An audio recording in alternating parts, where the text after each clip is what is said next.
Merhaba arkadaşlar, kanalıma hoş geldiniz. Bugün sizlerle birlikte ekonomiyi yorumlayacağız. Dünya para piyasalarının teknik analiz verilerinden bahsedeceğim. İlk olarak genel bir piyasa yorumumu yapacağım ve arkasından teknik analizlerimi gerçekleştireceğim. İlk olarak Türkiye'de dün yurt içerisinde kritik Türkiye Cumhuriyeti Merkez Bankası toplantısından faiz indirim kararı çıktı. Türkiye Cumhuriyeti Merkez Bankası politika faizini 100 baz puan düşürerek %19'dan %18'e indirdi.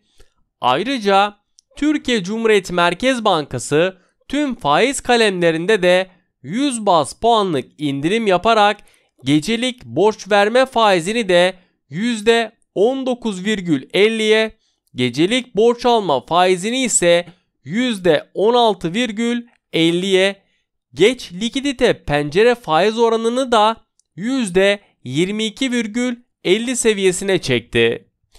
Banka yaptığı açıklamalarda para politikasının etkileyebildiği talep unsurları, çekirdek enflasyon gelişmeleri ve arz şoklarının yarattığı etkilerin ayrışmasına yönelik analizleri değerlendirdiğini ve bu çerçevede para politikası duruşunda güncellemeye ihtiyaç bulunduğu değerlendirmesi yaptı.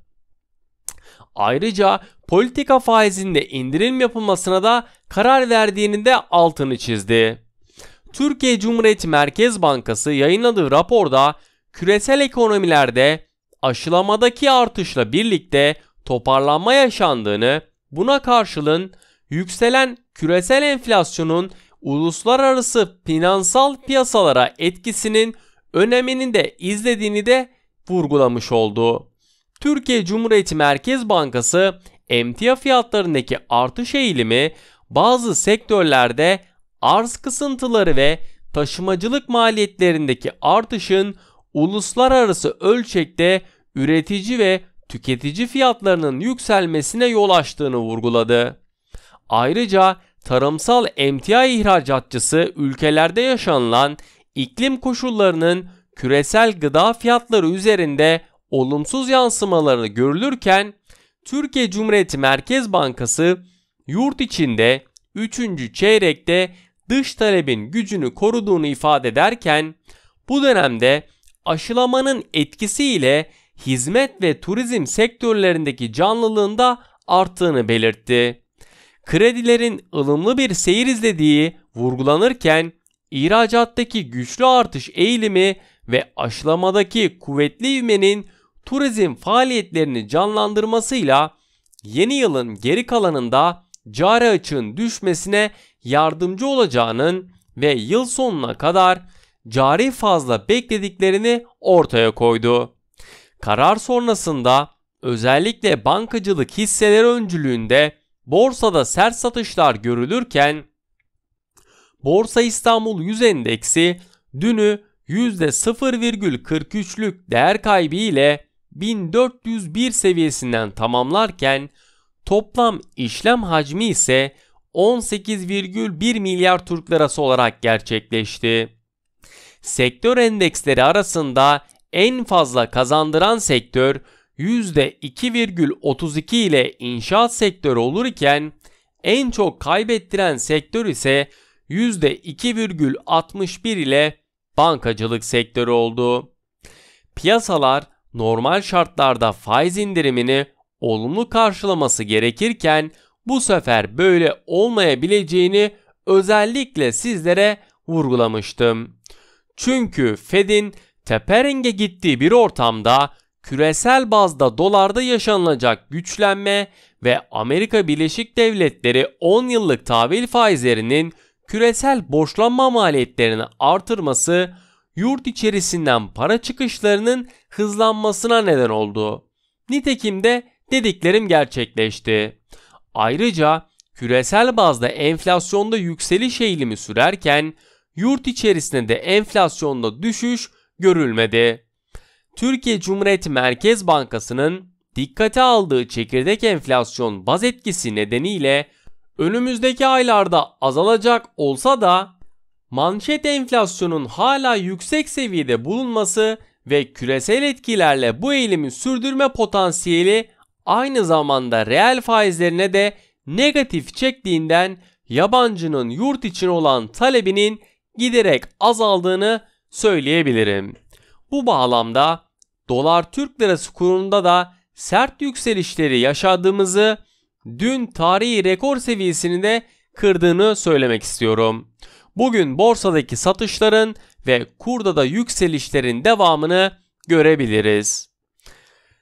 Amerika Birleşik Devletleri tarafında ise dün Amerika Birleşik Devletleri'nde büyümenin öncü göstergelerinden olan imalat PMI verisi beklentilerin altında 60,5 puana gerilerken Mart 2021 yılından bu yana en düşük seviyesini gördü. Diğer öncü göstergelerden hizmet PMI verisi ise beklentilerin altında 54,4 seviyesinde açıklanırken Haziran 2020 yılından bu yana en düşük seviyeye gerilemesi son 4 aydır hizmetler PMI verisinde de düşüşlerin yaşandığını gördük. Dün Amerika Birleşik Devletleri'nde gelen kritik verilerden bir tanesi de haftalık işsizlik maaşına başvuranların sayısı olmuştu.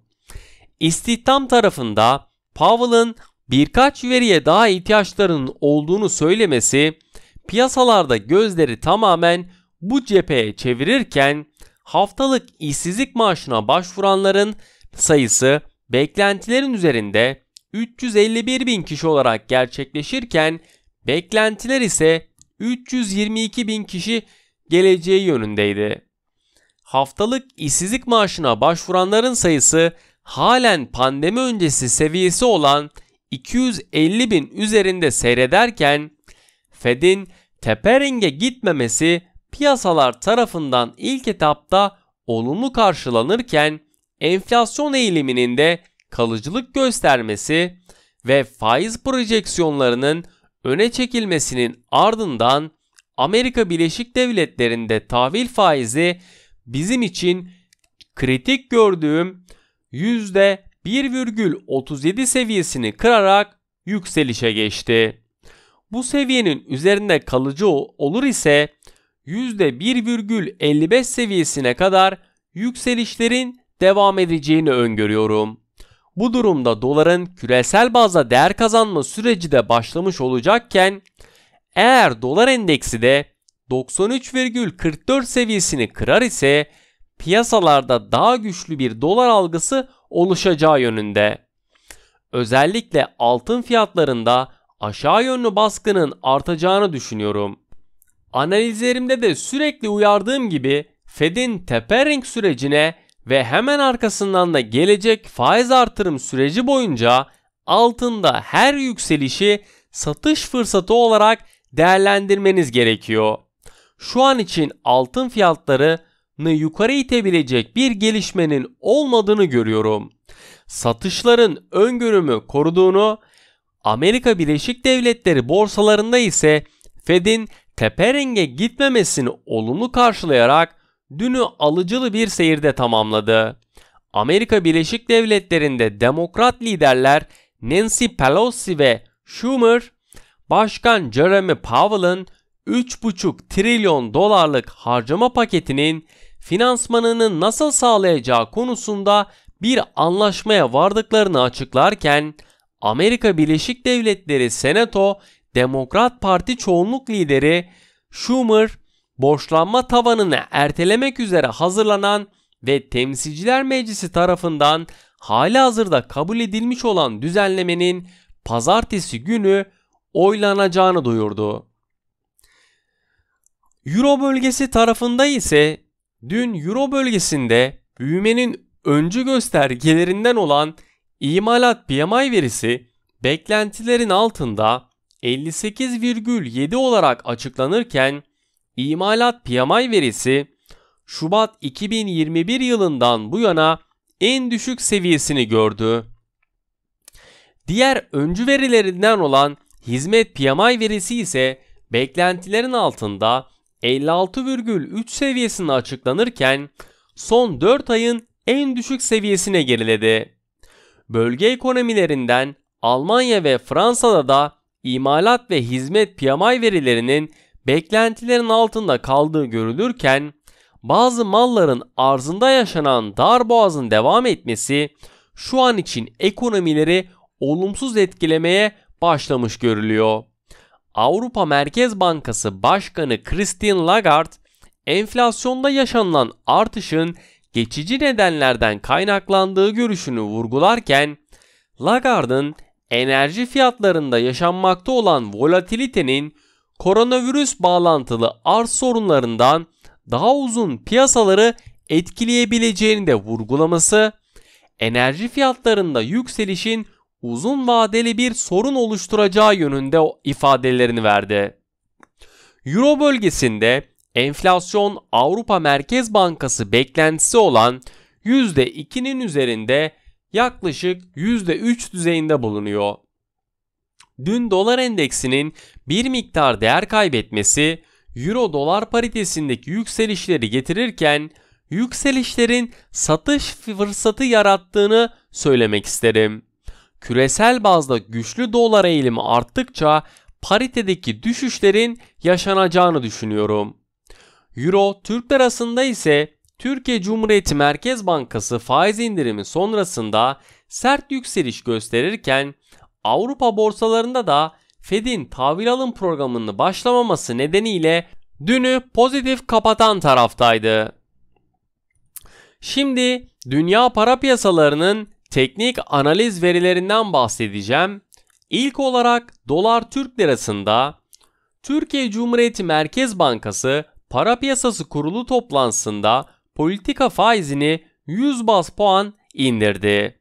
Açıklanan karar sonrası ülke risk birimi ve kurdaki artışın hızlandığı görülürken, Amerika Birleşik Devletleri 10 yıllık tahvil faizlerinin 1,40 seviyesine yükselmesi piyasalardaki stresi artırırken, bugün Fed Başkanı Jerome Powell'ın açıklamalarında yakından takip ediyorum. Yaşanılan gelişmeler çerçevesinde dolar Türk lirasına teknik olarak baktığımızda yukarı yönlü hareketlerin devam ettirmesini beklediğim kurda 8,82 ve 8,90 Türk lirası seviyelerini yakından takip ettiğim önemli direnç noktaları. Gelebilecek olası satış baskılarını görmemiz durumunda ise 8,75 ve 8,65 Türk lirası seviyelerini yakından takip ettiğim, dikkat etmemiz gereken destek noktaları. Euro Türk lirası tarafında ise Türkiye Cumhuriyeti Merkez Bankası Para Piyasası Kurulu toplantısında sürpriz bir karar alarak politika faizini 100 baz puan indirdi. Kurul, enflasyondaki geçici faktörlerin önemli etken olduğunu belirtirken, karar sonrasında ülke risk primi ve döviz kurundaki artışlarında hız kazandığını gördük. Bugün Türkiye kapasite kullanım oranında yakından takip ediyorum. Euro Türk lirasına teknik olarak baktığımızda yukarı yönlü seyrini devam ettirmesini beklediğim kurda 10,35 ve 10,40 Türk lirası seviyelerini yakından takip ettiğim önemli direnç noktaları. Olası satış baskılarını görmemiz durumunda ise 10,20 ve 10,10 Türk lirası seviyelerini yakından takip ettiğim, dikkat etmemiz gereken destek noktaları. Beni dinlediğiniz için teşekkür ederim. Maybe you should take it slow.